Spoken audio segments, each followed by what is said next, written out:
Soul care the best mind creating centre.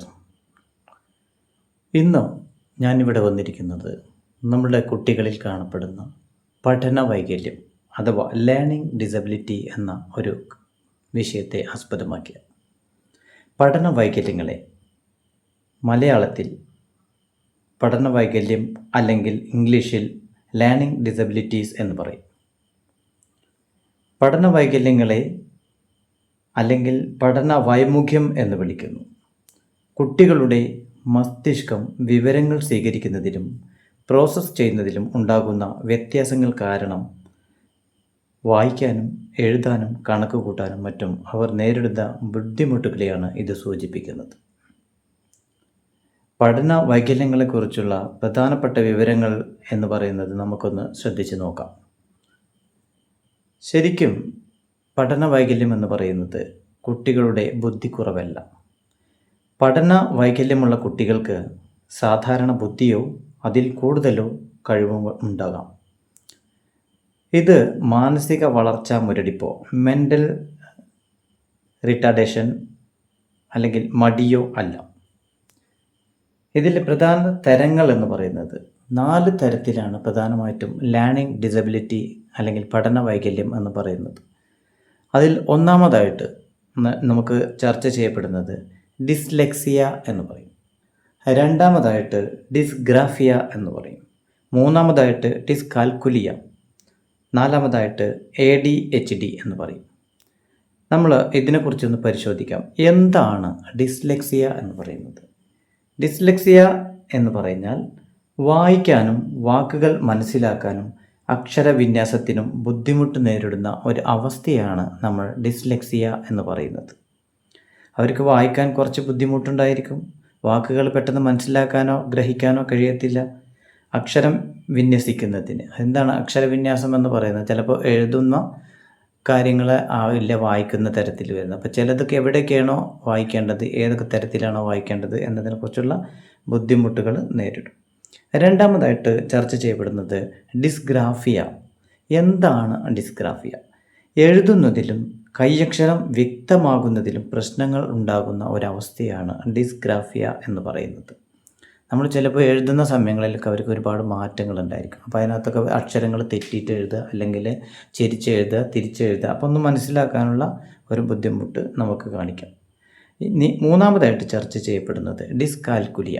എന്താണ് dyscalculia എന്ന് പറയുന്നത്?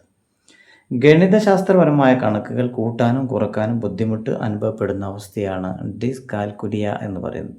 ഇത് മാത്തമാറ്റിക്സിലാണ് ഇത് പ്രധാനമായിട്ടും കാണപ്പെടുന്നത്. കണക്കുകളിൽ ചിലപ്പോൾ അവർക്ക് എന്തെങ്കിലുമൊക്കെ കൂട്ടാനിട്ട് കൊടുത്തു കഴിഞ്ഞിട്ടുണ്ടെങ്കിൽ കൂട്ടുകയില്ല. അതിന് പകരം അവർ കയ്യിലും വിരലിലും ഒക്കെ ഇങ്ങനെ എണ്ണിപ്പിടിച്ച് അല്ലെങ്കിൽ മൈൻഡിൽ നിന്ന് എടുത്തിട്ട് ചെയ്യാവുന്ന ഒരു കഴിവുണ്ടാവില്ല. അതുപോലെ ഗുണിതങ്ങൾ, അതുപോലെ ഡിവിഷൻസ്. അപ്പോൾ ഇത് പ്രധാനമായിട്ടും 4 തരത്തിലാണ് നമ്മൾ കണക്കുകളെ സൂചിപ്പിക്കുന്നത്. ഒന്ന് നമുക്കറിയാം അഡീഷൻ, അതായത് കൂട്ടുക. 2 സബ്സ്ട്രാക്ഷൻ, കിഴിക്കുക, കുറക്കുക എന്ന് പറയുന്നത്. മൂന്നാമത് ഡിവിഷൻ അഥവാ ഹരിക്കുക എന്ന് പറയുന്നത്. നാലാമത്തേതാണ് നമുക്ക് ഏത് വരുന്നത്? നാലാമതായിട്ട് നമുക്ക് വരുന്ന മൾട്ടിപ്ലിക്കേഷൻ എന്ന് പറയുന്നത്. ഈ മൾട്ടിപ്ലിക്കേഷനാണ് നമുക്ക് ഏറ്റവും ഇമ്പോർട്ടൻ്റ് ആയിട്ട് വരുന്നത്. കാരണം മൾട്ടിപ്ലിക്കേഷൻ എന്ന് പറയുന്ന ഒരു കാര്യം അറിഞ്ഞിരുന്നാൽ മറ്റ് കാര്യങ്ങളിലേക്ക് പോകാൻ നമുക്ക് വളരെ എളുപ്പമാണ്. നമുക്ക് ജീവിതത്തിലെ മരണം വരെയും നമുക്ക് വേണ്ട ഒരു സംഭവമാണ് addition, subtraction, division and multiplication എന്ന് പറയുന്നത്. ഇത് പഠിച്ചു കഴിഞ്ഞാൽ മാത്തമാറ്റിക്സിൽ നമുക്ക് എവിടെയും ചെന്ന് കയറാം. അതാണ് ഏറ്റവും ഇമ്പോർട്ടൻ്റ് ആയിട്ടുള്ളത്. അപ്പോൾ ഒരു കുട്ടി 1 മുതൽ 10 വരെയുള്ള മൾട്ടിപ്ലിക്കേഷൻ പഠിച്ചിരുന്നാൽ തന്നെയും നമുക്ക് അത് മാറ്റിയെടുക്കാൻ എത്രയോ പെട്ടെന്ന് ഡിസ്കാൽക്കുലിയ എന്ന് പറയുന്ന പ്രശ്നത്തെ സോൾവ് ചെയ്യാനായിട്ട് നമുക്ക് കഴിയും. എന്തൊക്കെയാണ് ഇതിൻ്റെ പരിഹാരങ്ങൾ എന്ന് പറയുന്നത്? ഒന്ന്, കൃത്യസമയത്ത് ഈ അവസ്ഥ തിരിച്ചറിഞ്ഞ് സ്കൂളുകളിൽ നിന്നുള്ള പ്രത്യേക പിന്തുണയും ആവശ്യമെങ്കിൽ സ്പെഷ്യൽ എഡ്യൂക്കേറ്റർമാരെ സ്ഥാപിച്ച് തെറാപ്പിസ്റ്റുകൾ എന്നിവരുടെ സഹായവും നൽകിയാൽ ഈ കുട്ടിക്ക് മികച്ച വിജയം നേടാനായിട്ട് സാധിക്കാൻ പറ്റും. പഠന വൈകല്യങ്ങളെക്കുറിച്ച് കൂടുതലായിട്ട് അറിയണമെന്നുണ്ടെങ്കിൽ നമ്മുടെ സോൾ കെയറിൽ തന്നെ ഓൺലൈനായിട്ടോ ഓഫ്ലൈനായിട്ടോ ഒക്കെ നമ്മൾ കൗൺസിലിംഗ് കൊടുക്കുന്നുണ്ട്. ഒരു കാര്യം ചിന്തിക്കുക, ഇത്തരം കുട്ടികളുടെ പ്രശ്നങ്ങൾ ഒരിക്കലും മാനസിക പ്രശ്നങ്ങളാവണമെന്നില്ല. ചിലപ്പോൾ നമ്മുടെ വീടുകളിലെ അവസ്ഥ കൊണ്ട്, ജീവിതശൈലി കൊണ്ട്, അല്ലെങ്കിൽ കുട്ടികൾ പഠിച്ച സ്കൂളിൽ നിന്ന് കുട്ടികൾക്ക് ബേസ് ഇല്ലാത്തത് കൊണ്ട്, അടിത്തറ എന്ന് പറയുന്ന ഒരു സംഭവമുണ്ട്. അതായത് സ്കൂളിൽ നമുക്കറിയാം ഇംഗ്ലീഷ്, മലയാളം, കണക്കിൻ്റെ ഒക്കെ അടിത്തറ എന്ന് പറയുന്നത് അ, ആ, ഇ, ഈ, ഉ, ഊ എന്ന് പറയുന്ന അക്ഷരമാലയുടെ അക്ഷരജ്ഞാനം കൃത്യമായിട്ട് കിട്ടി കഴിഞ്ഞിട്ടുണ്ടെങ്കിൽ ആ കുട്ടിക്ക് എഴുതാനും വായിക്കാനും കൃത്യമായിട്ട് അറിയാനായിട്ട് പറ്റും. അതാണ് മലയാളത്തിൽ നമ്മൾ കാണുന്നത്.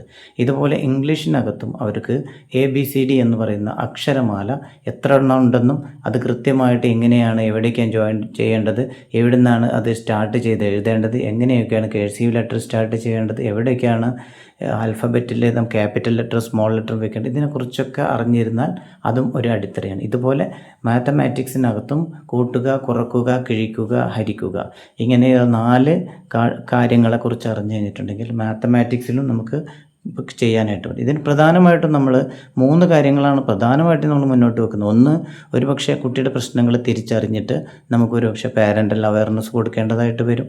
രണ്ടാമതായിട്ട് നമുക്ക് കൊടുക്കേണ്ടത് ഹോം ബേസ്ഡ് ട്യൂഷൻസ് പ്രൊവൈഡ് ചെയ്യേണ്ടി വരും. നാലാമതായിട്ട് സ്പെഷ്യൽ എഡ്യൂക്കേഷൻ. ഇങ്ങനത്തെ കാര്യങ്ങൾ 3 ചെയ്ത് കഴിയുകയാണെങ്കിൽ ഒരുപാട് മാറ്റങ്ങൾ കുട്ടിക്ക് ഉണ്ടാക്കിയെടുക്കാനായിട്ട് കഴിയും. നിങ്ങൾ ഒരിക്കലും ഇങ്ങനെ ഒരു കാര്യങ്ങൾ ടീച്ചറോ മറ്റുള്ള ആളുകളോ അല്ലെങ്കിൽ നിങ്ങൾ വീട്ടിലിരുന്ന് കളിക്കുന്നതോ പഠിക്കാതെ കളിക്കുന്നതോ കാണുമ്പോൾ യാതൊരു കാരണവശാലും നിങ്ങൾ എന്ത് ചെയ്ത് ടീച്ചർമാർ പറയും ഡോക്ടറെ അടുത്ത് കൊണ്ടുപോകണം, അല്ലെങ്കിൽ സ്ക്രൈബ് വെച്ച് എഴുതണം എന്നൊക്കെ പറയാറുണ്ട്. നിങ്ങൾ യാതൊരു കാരണവശാലും അവരുടെ വാക്കുകൾ അംഗീകരിച്ചു കൊണ്ട് നിങ്ങൾ അവർ പറയുന്ന സ്ഥലത്തല്ലാതെ നിങ്ങൾ സ്വതന്ത്രമായിട്ട് നിങ്ങളുടെ കയ്യിൽ കിട്ടുന്നതോ അറിവുള്ള ആളുകളോട് ചോദിച്ചിട്ട് ഏതെങ്കിലും സൈക്കോളജിസ്റ്റിനെ പേഴ്സണലായിട്ട് കാണിച്ച് അവരുടെ പ്രശ്നങ്ങൾ മനസ്സിലാക്കി അത് പരിഹരിക്കാൻ പറ്റുന്നതാണോ എങ്കിൽ നമ്മൾ പുറമേ നിന്ന് തന്നെ പരിഹരിക്കുക. അല്ലാതെ നമ്മൾ സ്കൂളിൻ്റെ വിജയത്തിന് വേണ്ടി ഒരിക്കലും നമ്മളെ കുട്ടികളെ ബുദ്ധിയില്ലാത്ത കുട്ടി ആക്കാതിരിക്കാനുള്ള ശ്രമം നടത്തുക. ഭാവിയിലും അവൻ ആ രീതിയിൽ സ്ക്രൈബൊക്കെ എഴുതി കഴിഞ്ഞിട്ടുണ്ടെങ്കിൽ അറിയുകയുള്ളൂ. അപ്പോൾ അതിന് പ്രധാനമായിട്ടും നമുക്ക് ചെയ്യാൻ പറ്റുന്നത് ഇത്രയും കാര്യങ്ങളാണ്. നമുക്ക് എങ്ങനെയും അറിഞ്ഞു കഴിഞ്ഞിട്ടുണ്ടെങ്കിൽ പ്രധാനമായിട്ടും ഇങ്ങനെയുള്ള കൗൺസിലേഴ്സിൻ്റെ അടുത്തോ സൈക്കോളജിസ്റ്റിൻ്റെ അടുത്തൊക്കെ കൊണ്ടുപോയി നമുക്ക് ചെയ്യാൻ പറ്റുന്നത് വളരെ കുറഞ്ഞ സമയം കൊണ്ട് തന്നെ നമുക്ക് ഐഡൻറ്റിഫൈ ചെയ്യാനും ആ കുട്ടിയെ മാറ്റിമറിക്കാനും നമുക്ക് ചെയ്യാനായിട്ട് കഴിയും. നമ്മൾക്ക് സാധാരണ ട്യൂഷൻ സെൻറ്ററുകളിൽ വിടും, അല്ലെങ്കിൽ തൊട്ടടുത്തുള്ള ഏതെങ്കിലും വീട്ടിൽ ട്യൂഷൻ എടുക്കുന്നുണ്ടെങ്കിൽ അവരുടെ അടുത്തേക്ക് വിടും, അല്ലെങ്കിൽ സ്കൂളിൽ തന്നെ കൊടുക്കുന്ന ട്യൂഷൻസ് ഉണ്ടെങ്കിൽ അവരുടെ അടുത്തേക്ക് വിടും. പക്ഷേ അതൊന്നും പരിഹരിക്കപ്പെടാൻ യാതൊരു കാരണവശാലും കഴിയില്ല. നിങ്ങൾ സ്പെഷ്യൽ എഡ്യൂക്കേറ്റർമാരെയോ അല്ലെങ്കിൽ സൈക്കോളജിസ്റ്റിനെയോ കണ്ട് അവർ കൊടുക്കുന്ന സൈക്കോളജിക്കൽ എത്തിക്സിലൂടെ അവർക്ക് കൊടുക്കുകയാണെങ്കിൽ അത് ക്രമേണ പെട്ടെന്ന് മാറ്റിയെടുക്കാനായിട്ട് കഴിയും എന്നുള്ള കാര്യത്തിൽ യാതൊരു സംശയവുമില്ല. അത് പല സ്ഥലങ്ങളിലും പല ആളുകളും പറ്റിക്കപ്പെടുന്ന ഒരു അവസ്ഥ വരുന്നുണ്ട്. പക്ഷേ അതിലേക്കൊന്നും നിങ്ങൾ പോകാതെ നിങ്ങൾ നല്ല സൈക്കോളജിസ്റ്റിനെ കണ്ടെത്തുക. അത് ഏത് തരങ്ങളിലാണെങ്കിലും കുട്ടികളെ മാറ്റിയെടുക്കാനായിട്ട് കഴിയും. അതല്ലാതെ സ്കൂളിൻ്റെയോ മറ്റുള്ള ആളുകളുടെയോ വിജയത്തിന് വേണ്ടി നിങ്ങൾ അവിടെ പോയി മറ്റ് ഗവൺമെൻറ് ഹോസ്പിറ്റൽസിലൊക്കെ പോയി കഴിഞ്ഞിട്ടുണ്ടെങ്കിൽ അവിടെയൊക്കെ മെഡിക്കൽ ബോർഡ് എന്ന് പറയുന്നുണ്ട്. അവിടെ പോയി കഴിഞ്ഞാൽ അവർ സ്വാഭാവികമായിട്ടും കുട്ടിയെ IQ ടെസ്റ്റിന് വിടും. IQ ടെസ്റ്റ് അവർ എഴുതി കഴിഞ്ഞാൽ പിന്നെ ഒരു സൈക്കോളജിസ്റ്റിൻ്റെ അടുത്തേക്ക് വിടും. അപ്പോഴും നമ്മൾ എത്തുന്നത് സൈക്കോളജിസ്റ്റിൻ്റെ അടുത്തേക്കാണ്.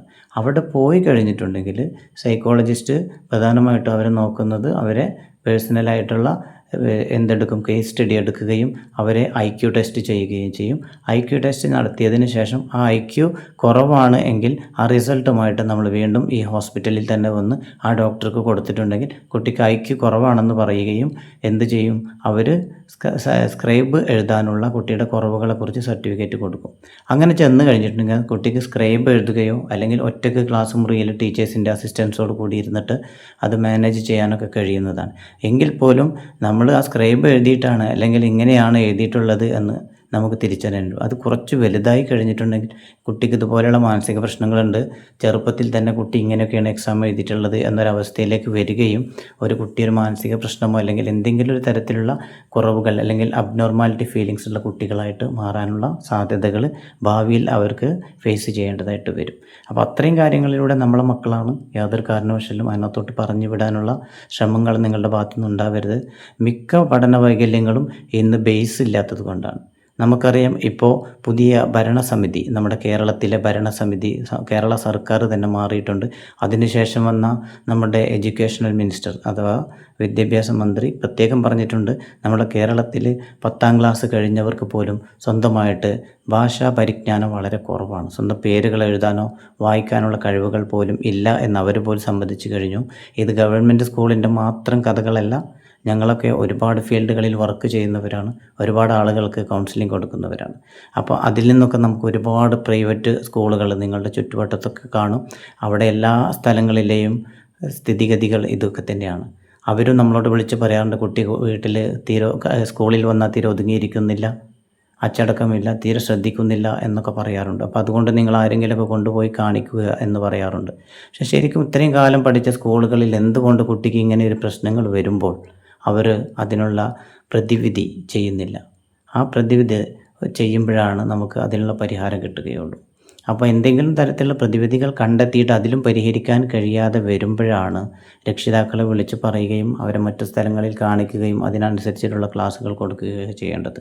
അപ്പോൾ നിങ്ങൾക്ക് എന്തെങ്കിലും തരത്തിലുള്ള സഹായങ്ങളോ കാര്യങ്ങളൊക്കെ വേണമെങ്കിൽ നിങ്ങളുടെ നല്ല ആളുകളോട് ചോദിച്ചിട്ട്, നല്ല സൈക്കോളജിസ്റ്റ് അടുത്ത് എവിടെയെങ്കിലുമൊക്കെ ഉണ്ടെങ്കിൽ നിങ്ങൾ കൊണ്ടുപോയിട്ട് കാണിക്കുക, നല്ല റിസൾട്ട് ഉണ്ടാക്കിയെടുക്കാനായിട്ട് ശ്രമം നടത്തുക.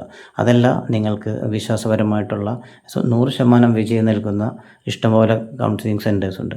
ഞങ്ങളും നിങ്ങൾക്ക് ഉറപ്പ് തരികയാണ്, വളരെ കുറഞ്ഞ സമയം കൊണ്ട് തന്നെ നിങ്ങളുടെ കുട്ടികളുടെ പ്രശ്നങ്ങൾ കണ്ടെത്തുകയും അതിന് പരിഹാരം കണ്ടെത്തി തരികയും ചെയ്യുന്ന ഒരു ചാനലാണ് ഞങ്ങളുടെ കൗൺസിലിംഗ് സെൻ്ററാണ് സോൾ കെയർ എന്ന് പറയുന്നത്. അപ്പോൾ അതുകൊണ്ട് നിങ്ങൾക്ക് ഇതിൽ നേരിട്ട് അല്ലെങ്കിൽ ഓൺലൈനായിട്ടോ ഞങ്ങളുടെ സേവനം നിങ്ങൾക്ക് ലഭ്യമാകുന്നതാണ്. അതിനുവേണ്ടി നിങ്ങൾ ഈ ചാനൽ സബ്സ്ക്രൈബ് ചെയ്യുക. നിങ്ങൾക്ക് പുതിയ നോട്ടിഫിക്കേഷൻ ലഭിക്കുന്നതാണ്. ഞങ്ങളുടെ നമ്പറുകളൊക്കെ ഇതിനകത്ത് കൊടുത്തിട്ടുണ്ട്. നിങ്ങൾക്ക് ഏത് സമയത്തും ഞങ്ങളെ വാട്സപ്പിലൂടെയോ ഡയറക്റ്റ് കോളോ ആയിട്ട് ചെയ്യാവുന്നതാണ്. ഓക്കെ, അതിനുവേണ്ടി ബന്ധപ്പെടാനുള്ള ശ്രമങ്ങൾ നിങ്ങളിൽ നിന്നുണ്ടാവണം. Thank you for watching our videos. വീണ്ടും കാണാം അടുത്ത ഒരു വീഡിയോയോട് കൂടി.